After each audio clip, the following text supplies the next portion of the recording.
everyone, welcome back to Pixel Pen Digital, your number one spot for fun, clear, and easy to follow math lessons. Now, today is day 4 of our math lesson learning series, and we are diving into a super useful topic titled Solving Ratio Problems.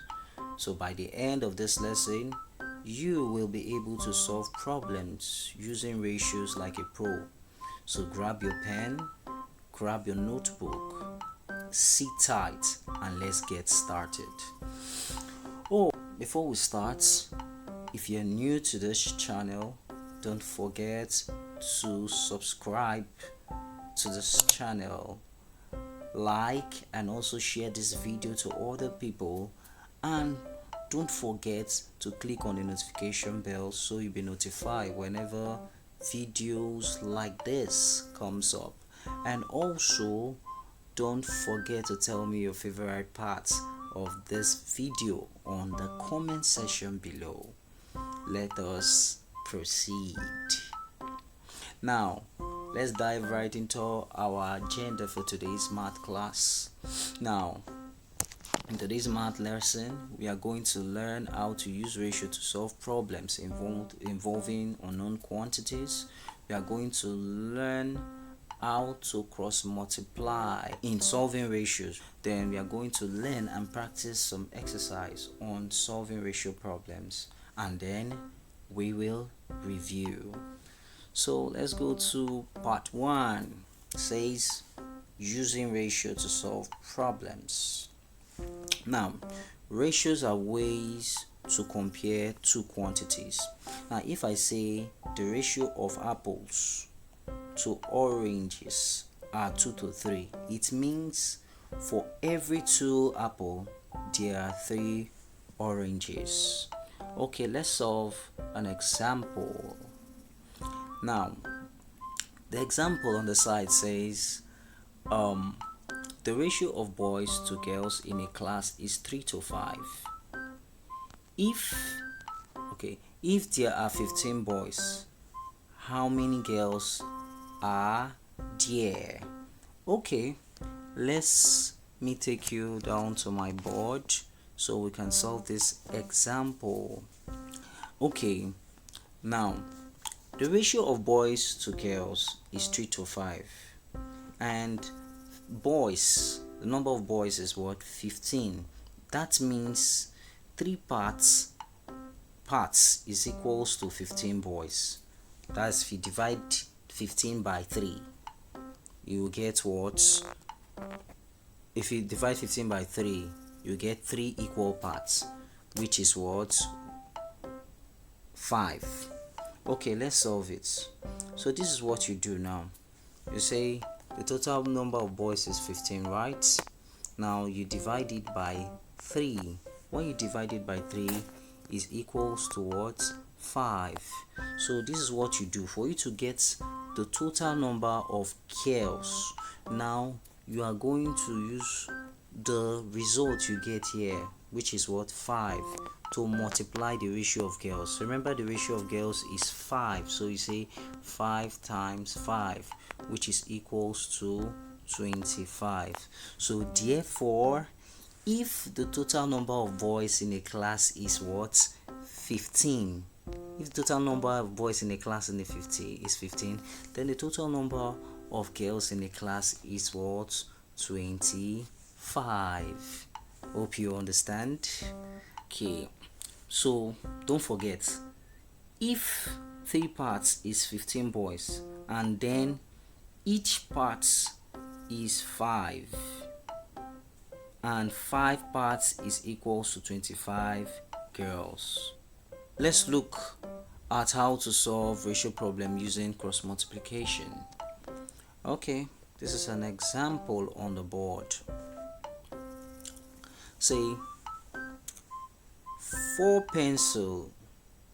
They say if 4 pencils cost $2, how much would 10 pencils cost? If 4 pencils cost $2, how much would 4 pencils cost? So we say 4 pencils cost what? $2. So say you say 4 over 2 equal to, then we say how much will 10 pencil cost?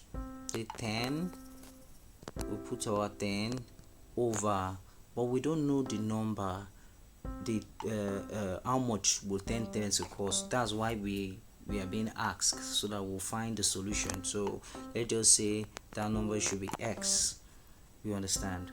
So when you're doing it, you have to cross multiply. This is what you do. You say 4 times x, which is already equals to 4x. Then you say 2 times 10, which is what?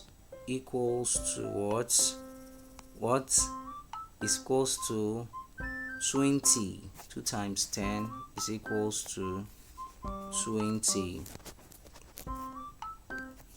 Is equals to 20. So once you have done that, we want x to stand alone, so we are going to divide both sides by 4. For x stand alone, we divide both sides by 4. So you say 4 divided by 4, 20 divided by 4. So we say 4 divided by itself, we have just 1, which means x is standing alone now. So you say 4 go into 20. 4 going to 20 is what? 5. So our answer is $5. $5. Now we set up two ratios and use cross multiplication to find the missing value. Simple and powerful. Okay, it's practice time. Let's try some together. Now pause the video and see if you can solve these ratios problems. Okay,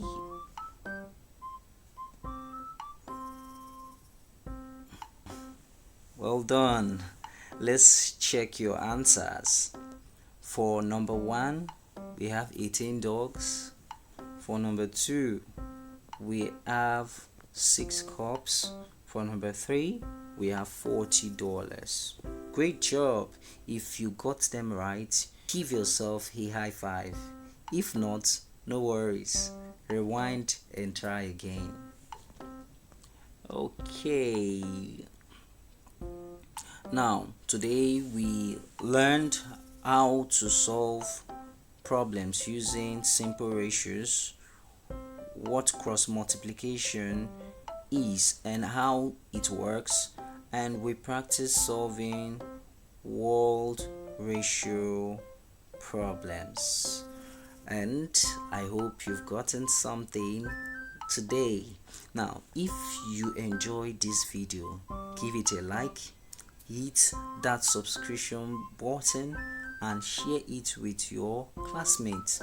Drop your answers or any questions in the comments. I love hearing from you. This is Pixel Pen Digital, making math make sense, one pixel at a time. Look, see you in the next class. Bye.